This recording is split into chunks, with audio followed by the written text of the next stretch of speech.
Welcome to the Audio Inc. Radio podcast, featuring interviews with the biggest names in rock and metal, hosted by Anne Erickson. Get inked. Visit Facebook.com/Audio Inc. Radio, Twitter.com/Audio Inc. Radio, and AudioIncRadio.com for more ink.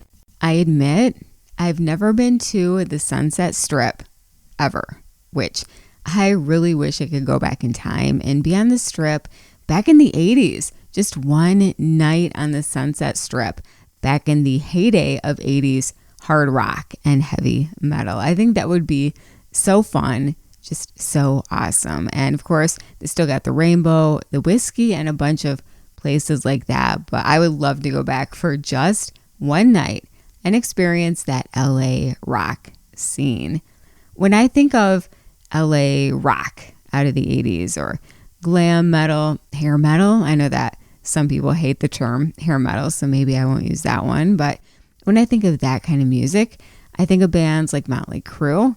I think of LA Guns. I think of W.A.S.P. I think of all of those bands and those waves of the rock and metal that made the 80s basically what it is, what it was. On that subject, I have a great guest, Steve Riley from LA Guns, W.A.S.P., and a bunch of other awesome 80s type of bands. He's rocking it right now with his version of LA Guns. They just released a new track called Renegades, and they've got a full new album on the way later this year. Also spent a lot of time in W.A.S.P., Keel, just a bunch of different bands. So very excited to talk with him about not just what he's doing now, but also the legacy of 80s hard rock and heavy metal and everything about that time. What was it like to be one of the biggest drummers out of that era of 80s music? I cannot even imagine some of the tours, wild stories that he has from the road and beyond. I cannot even go there. I mean, if you've seen The Dirt, we all know what it was like back then, but I'm sure that Steve has some really cool stories from back in the day. Going to talk with him about all of that, and also Frankie from Quiet Riot, because I know that they were very tight, and of course a huge loss to the music world to recently lose Frankie. He passed away after a long battle with pancreatic cancer, and he is deeply missed. Anne Erickson, as always, it's great to rock with you. Thank you for being here on the podcast, hanging out, and if you want to connect with me, it's very easy. I promise I don't bite. Hit me up on Twitter and Snapchat at Anne Erickson, Instagram at EricksonAnne. And to make it easy, you can just hit up the website itsmeanne.com. That's itsmeanne.com. itsmeanne.com to link up with me on my personal Facebook, Twitter, all that fun stuff. And the main website, AudioIncRadio.com.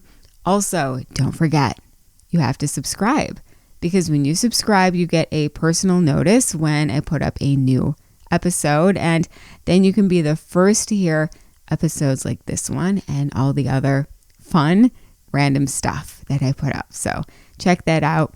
Subscribe wherever you rock out to podcast. Also on YouTube to see all the video interviews and stuff like that. Just search Audio Inc. Radio and it should pop up. Without further ado, it's Steve Riley from LA Guns. Let's get inked. Hey everybody, this is Steve Riley from LA Guns, and you're listening to Audio Inc. Radio with Anne Erickson. Yeah, this is Steve. Hey Steve, it's Anne from Audio Inc. Hi Anne, how you doing? I'm good. How are you doing? I'm doing good, thanks. Awesome. Well, thanks for making the time to do this. Oh, no problem. Thanks for getting me on. Yeah. So first of all, how have you been doing with the whole coronavirus, just wildness this year? Oh man, has this been a crazy year or what?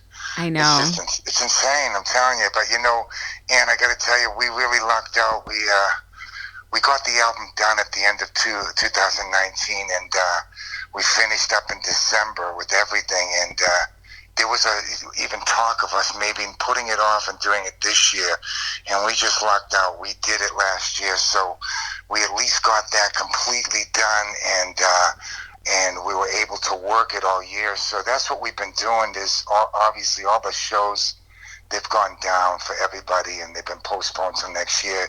So, we've been able to work the album this year, so we really lucked out. Oh, that's great. I know. What if you guys had waited to try to do it this year? And then, even that is hard if you want to be in the same room. Oh, it would have been impossible, Ann, because we don't live together in L.A. I'm in L.A., and Kelly's in New York, and Kurt, the singer, lives in Florida, and Scotty's in Vegas. So we had to get together last year and fly everybody in to do the album. If we had put it off and tried to do it this year, we would have been screwed. It would have been impossible. Wow. Well, yeah, we lucked out big time. Oh, definitely. And you have the new track out, Renegades, which is a really cool rock straight ahead track. Tell me about what Renegades is all about. Well, I got to tell you, we all brought in songs for the album, and the first 3 singles that were released, Crawl, Well-Oiled Machine, and Renegades, those were songs that Kelly Nichols brought in. He's just a great writer, and I think everybody knows he wrote Ballad of Jane and some of our bigger hits, and so he brought those 3 in, and they just happened to be the ones that we all agreed on that were good for the first 3 singles. Renegades was a song he brought in, and he finished it up with the band. That's why we all get writing credits on it, but we all finished it up in the studio. But Kurt wrote the lyrics over that, and it's sort of like a romantic a rocker, and that's how Kurt describes it. And it's just one of those songs that kind of aptly describes us and Kelly and being on the road and being on a motorcycle and just being free and riding around and thinking about your personal life. But it's just like one of those romantic rockers that has a great push on it, and we're just so happy with the way that turned out. Yeah, and it's gotten a great response too, so that must feel good. Oh, it does, because the whole way of gauging how an album is doing now is on how many spins you're getting on Spotify and all of those sites. And the first 2 singles, Crawl and Well-Oiled Machine, have well over like 160, 170,000 spins just on Spotify. So I think Renegades has been out for like about a couple of weeks now, and it's already got like about 50 to 60,000 spins. So it's being really accepted well. All of the singles have been, and we're just pleased with that. Everybody digging it. There's some people that don't dig it, and we understand. But a lot of people, they really love it, and we're really happy about that. Well, yeah. And then do you have any info on when the new record might come out in full? Yeah. What's going to happen is we're going to take, we're taking advantage of what's happening right now by having the album done and giving the fans a little bit at a time. We're going to have a pre-order for the album on September 30th. It'll be up on all our sites. It'll be a pre-order. But the actual album is going to be coming out on Friday the 13th, November, Friday the 13th. And what we're going to do is we're going to release another single that Monday on, I think it's the 6th or the 7th. And what we're going to do is whoever orders the single they go and the album together, they're going to get the single for nothing, and then the album will fully be out on November 13th, Friday the 13th. So we're looking forward to that because the album is really, really deep. It's got a lot of great material on it, and we just can't wait for everybody to hear the whole thing now. What do you hope fans take away from the full record? Well, you know what? Kelly and I, a couple of original guys from the classic lineup, and we all wrote the material together back then too.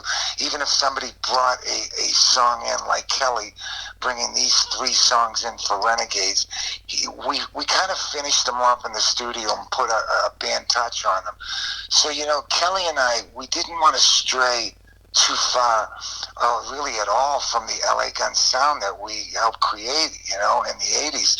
And we didn't want to take a detour and start a new sound or say this is our new sounding band. We wanted to stay true to LA Guns sound and the feel of the material that we've always done.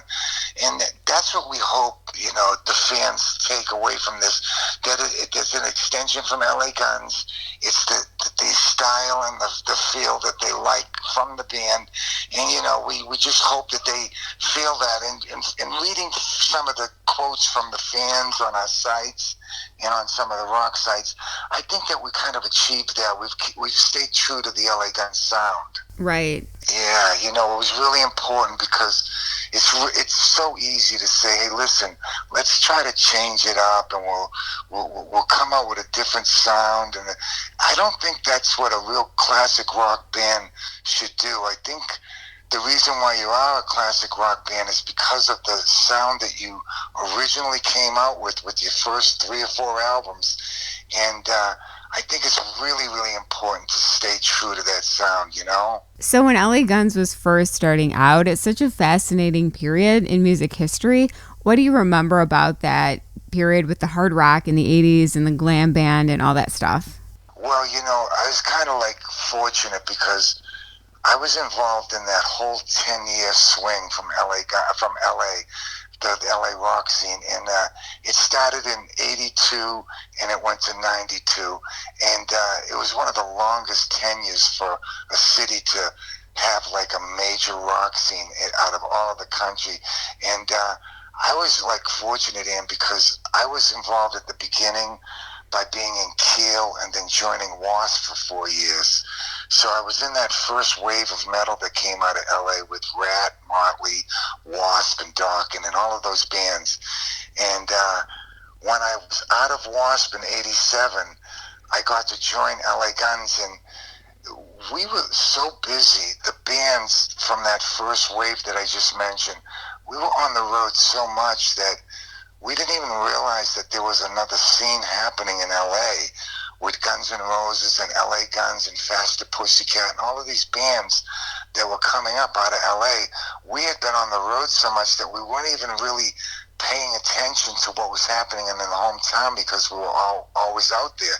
So when I got out of W.A.S.P in 87, after 4.5 years, these guys were big fans of W.A.S.P. LA Guns, Guns N' Roses. They were big, huge fans of W.A.S.P. And when they found out I was out of the band, they came right to me and asked me if I wanted to join. And that's when I first got a look at the second wave of metal with GNR and LA Guns, Tammy and Faster Pussycat and all these guys, and everybody was getting signed. And I just remember it was just a really fresh attitude too. It was just a really new attitude coming out of LA.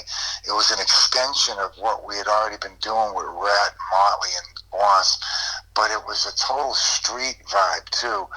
And it was just a real exciting time back then too in 87 with everybody getting signed on that second wave of metal out of LA.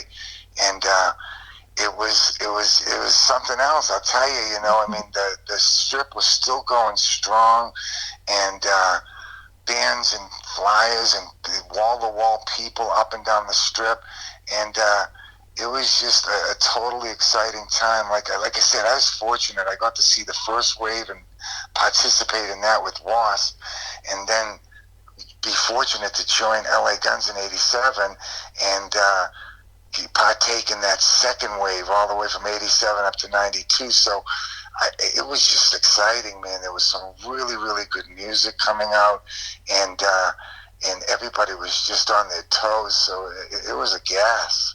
Oh, yeah, that is so awesome. I've never been to the Strip, and I want to go now, but it's nothing, like I was, I'm sure, in the 80s, but it's cool that some places are still there, like the Rainbow. Oh, no doubt, yeah, and that strip of the Whiskey, Roxy, and Rainbow, that I don't think that'll ever go away, and there's still a nice vibe going on down there, too, on the Strip, but, it's obviously, things change, and I don't know if we'll ever see the way it was in the 80s. That was crazy, man. I got to tell you, it was, when people try to describe it, it's very hard to describe because it was like the total domination in the city where it was just one big movement happening, and but tell you what, out of most of the cities in the States still, LA's still rocking, and it still has a nice strip thing going on. A lot of bands still play the Whiskey and Roxy, and everybody still hangs out at the Rainbow. That's great. That's awesome. I know, it is. It's cool that that's still going. Do you have a favorite tour that you've ever been on? Because with both W.A.S.P and LA Guns, you've done some really awesome tours. Yeah, some really awesome tours. I think that, when I was with W.A.S.P, we were managed by the same people as Iron Maiden has, and we had that same machine as Maiden. And we went on many tours with Maiden and many tours with Kiss, too. And those are some of the insanest tours that I've been on. I bet, yeah. The places were packed, and the bands were just charting and doing so well. And when I joined LA Guns, we went on a world tour with Def Leppard, where all of the gigs were in the round. They were in the middle of the arena.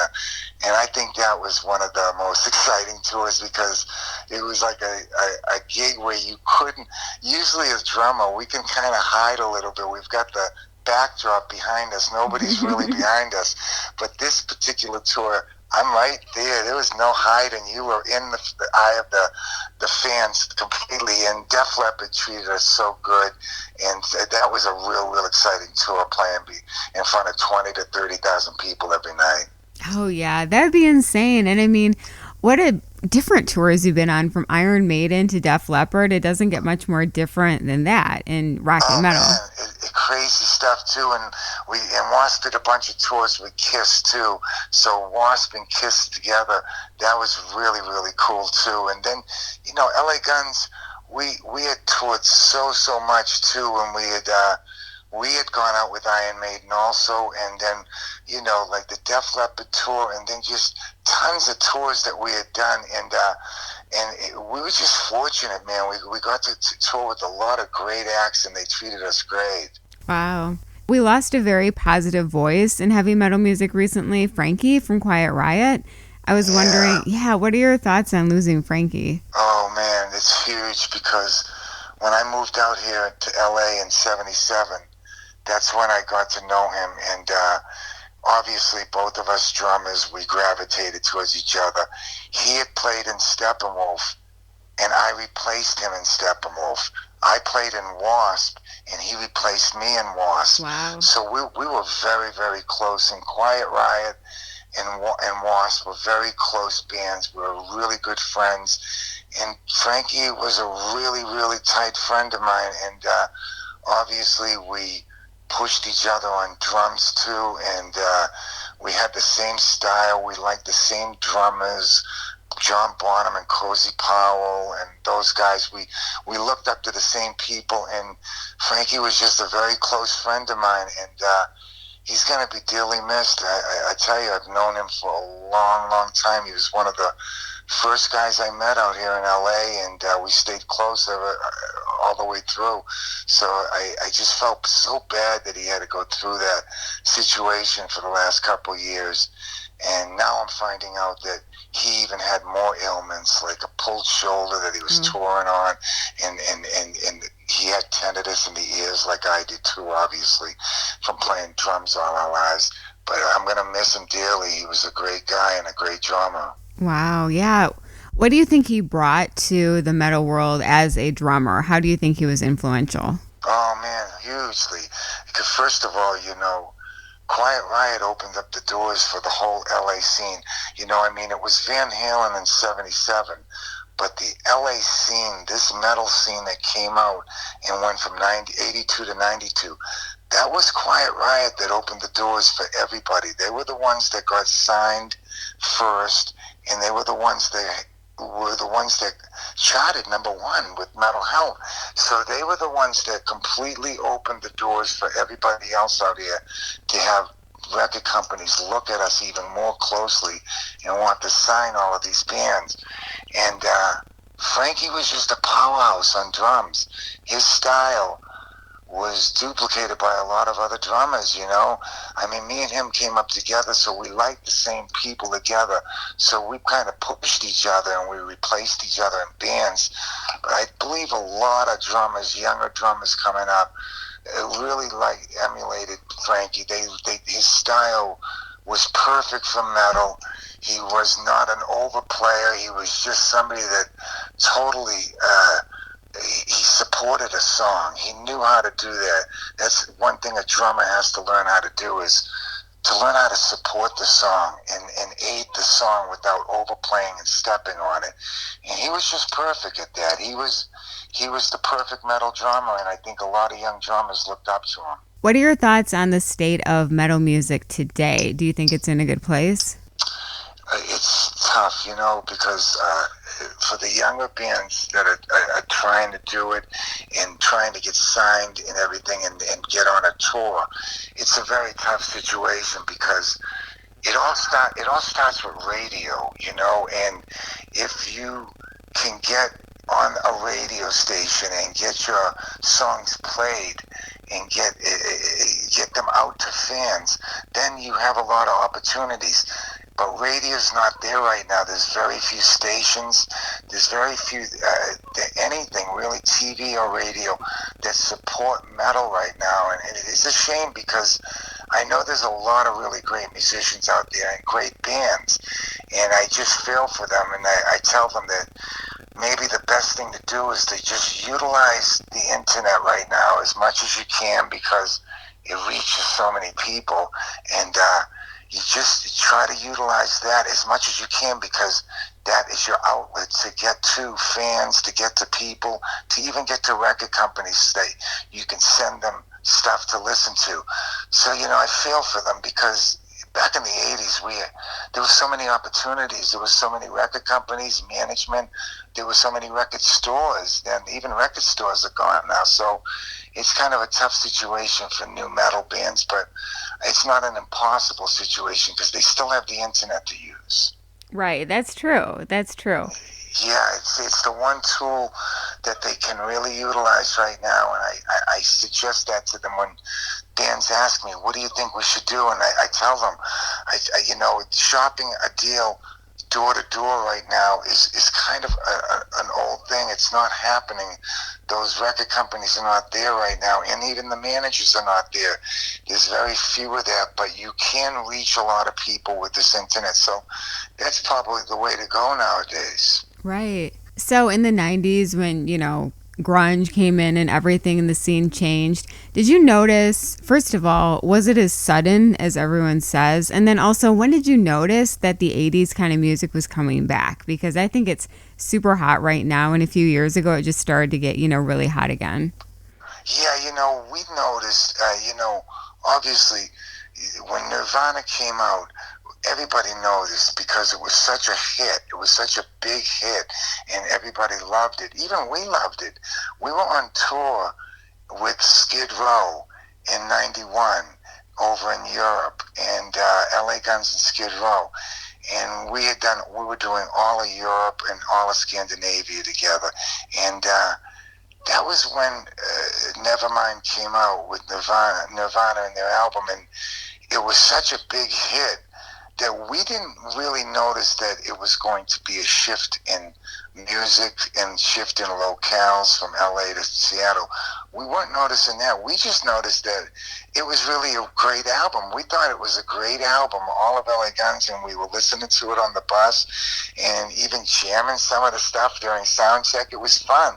But we noticed that when other bands from Seattle came out that year, that was when we started realizing that there was going to be a shift in locales, that LA, because at that point too, LA started, for the last couple of years of that run between like 89, 90, and 91, a lot of bands were getting signed that really didn't deserve to be signed. They just had the look, and, right. and if you had the look, then you were getting signed, and that's kind of shallow, because it all boils down to the songs. It's really, if you don't have songs, you don't have anything. You could look great, but it doesn't matter. So we noticed that a lot of bands from Seattle were getting signed, and they were coming out on MTV, and they were hosting shows that we used to host. That's when we kind of noticed that there was going to be a shift.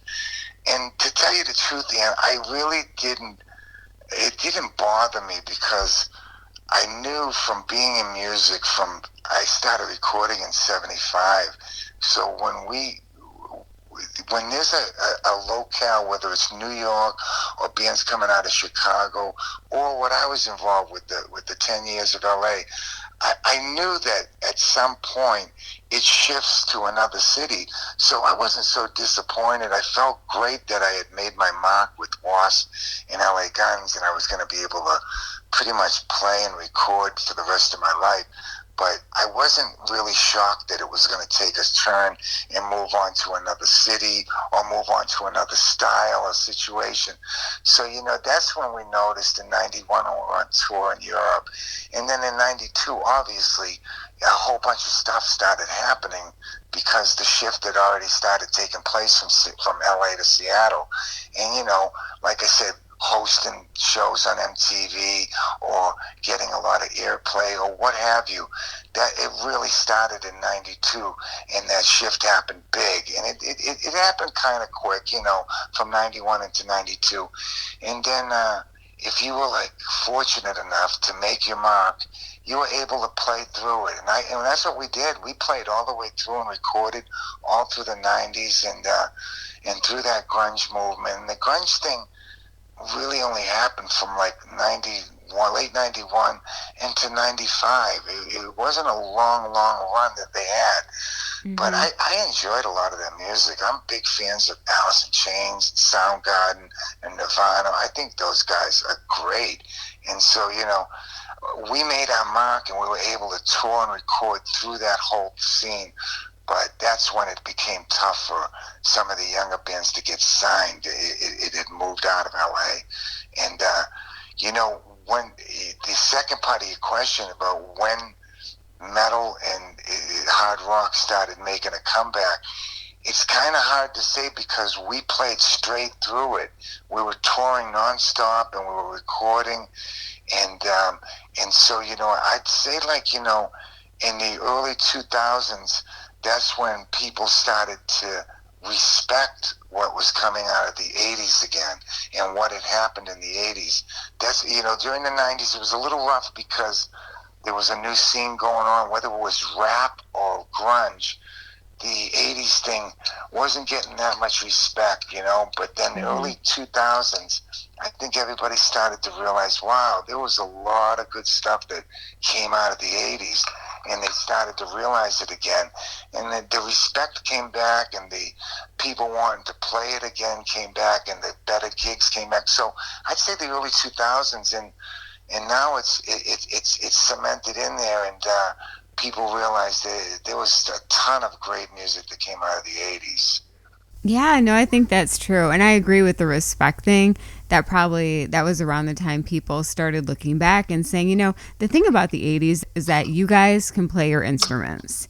You guys really were masters of your instruments, and that wasn't always there for some of the other musical movements. I agree totally. And that's what, I miss today when I look at the music scene and the younger people.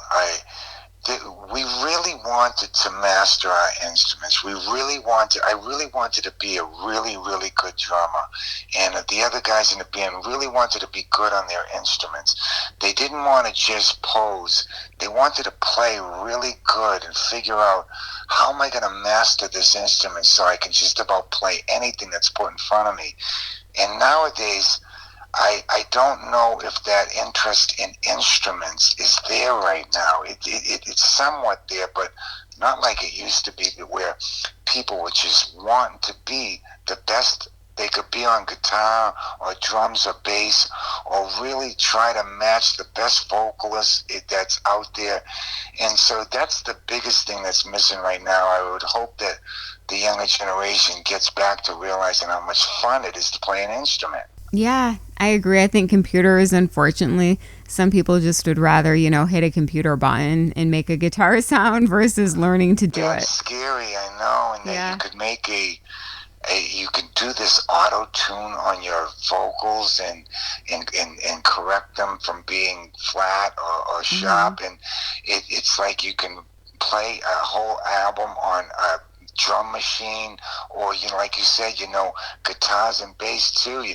And so, it's kind of scary because I've been a musician since I was like 5 years old. I started playing drums, and so I've been doing it for so long, and it's so much a part of me that I wish that the younger generation could realize how much fun it is to master an instrument, to really get intimate with an instrument, and I hope it comes back soon, Yeah, I hope so too. So do you have any other musical projects going on? Obviously, LA Guns keeping you busy with the new record and stuff. Yeah, I did a couple of things.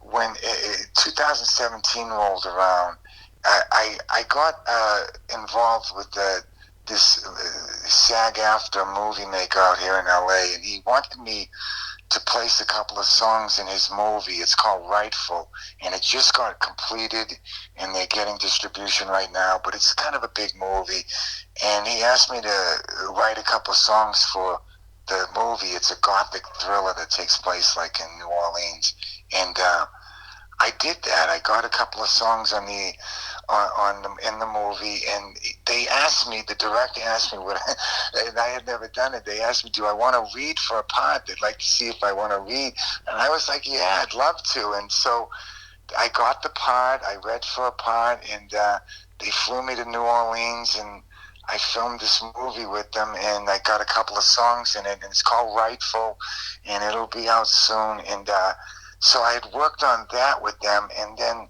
I had also started doing a documentary too. And strangely enough, it's about, because it's still in the works right now, we're working on it, and it's about those 9 big lead singers from the grunge movement that have died. Oh, wow. From Lane Staley to Kurt Cobain, all of them, and there's about 9 of them right now, and I'm working on a documentary right now about that, and it's really interesting too, because I'm sagging from the 80s good time into this kind of a dark situation with the grunge movement and the heroin and all of it, and it was kind of a dark situation with the lyrics and everything, and all of these great singers that have passed away either by suicide or by drug overdose, and it's pretty heavy because it's like 9 of the big singers from the grunge movement are gone, and I just thought it was a fascinating story and unbelievable. And so I'm working on that, trying to complete that documentary. And then obviously I got LA Guns going that takes up a lot of time too. But yeah, I'm trying to stay busy, and the movie thing was a gas to do. Oh, yeah. No, that's cool. The documentary sounds really interesting. I've always thought we have to build a bubble around Eddie Vedder and make sure that he stays a little while. It's because unbelievable he made it through that, because he's one of the few guys that all of his friends are gone. They've died, and it's an unbelievable situation, because if you look at 9 great singers from the 60s or from the 70s or from the 80s, they're all still alive. These 9 great singers from the grunge movement are all gone. I just think it's an unbelievable, fascinating story, and I wanted to explore it. And so we're right in the thick of it right now, piecing it together and seeing how we want to do it, if it's going to be a one-shot movie thing, documentary, or we might do it in 5 to 7 parts and do it on TV on one of the channels there. But I'm working hard on that and putting that together. And like I said, I produced the LA Guns album, Renegades, so that took up a lot of time too, because I had to do all the logistics and piece it together. How am I going to get everybody to LA and do this? And so that took up some time too. And this year is pretty much shot. We're all home. Nobody's fighting. Nobody's doing anything, Yeah. When's the documentary going to be out? Any idea? Well, you know what? I just was talking to them today, and we're like in the stages of putting each category together with singers in their own little piece of this documentary.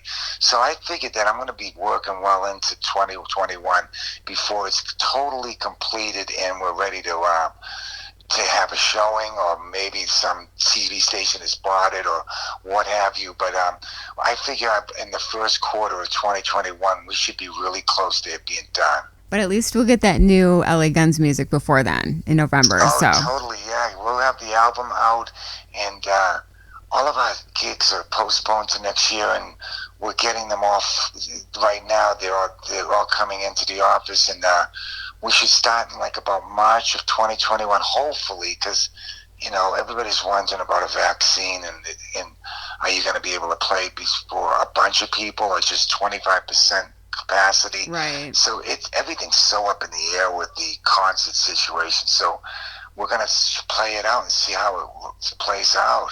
Perfect. Thank you. Is there anything else you want to add? I got some great stuff, and it was really cool to talk with you about the whole 80s scene and how that went down. Oh, Ann, no, thanks for having me on. I really appreciate the support. And the one thing is that I want everybody to just know that to find out anything about LA Guns, to go to laguns.net, and Kelly Nichols runs that site, and every bit of information about what we're doing with touring or with the album, they can find out. And there's fun stuff too, there with merchandise and stuff. But to go to laguns.net, and they could check in on the band and see where we're at. Awesome. Well, I'm sure that they will. And thank you again for your time. Looking forward to the new record and hopefully a tour next year. Hopefully. Oh, and thanks again, hon. Be safe out there, and we'll see you maybe next year, okay? Thank you. You too. There's Steve Riley. Thank you for being an awesome guest on my show. Really cool to talk with him all about that 80s hard rock and heavy metal scene. And it was fascinating to hear about all those tours. I mean, can you imagine? He's been out on the road with the Def Leppard. He's been out with Kiss, Skid Row, just many of those legendary bands out of that era. I can only imagine how crazy and fun those tours were. But lots of great stories from Steve, and very cool to hear about how he really worked through the entire 90s, because when I think of that era of music in the 90s, I think of grunge and everything else just kind of dying off for a while. But it's cool to hear that that wasn't always the case. It was different, of course, but very cool to hear all about the history of the rock and metal music out of that era. So Steve, thank you for being a guest.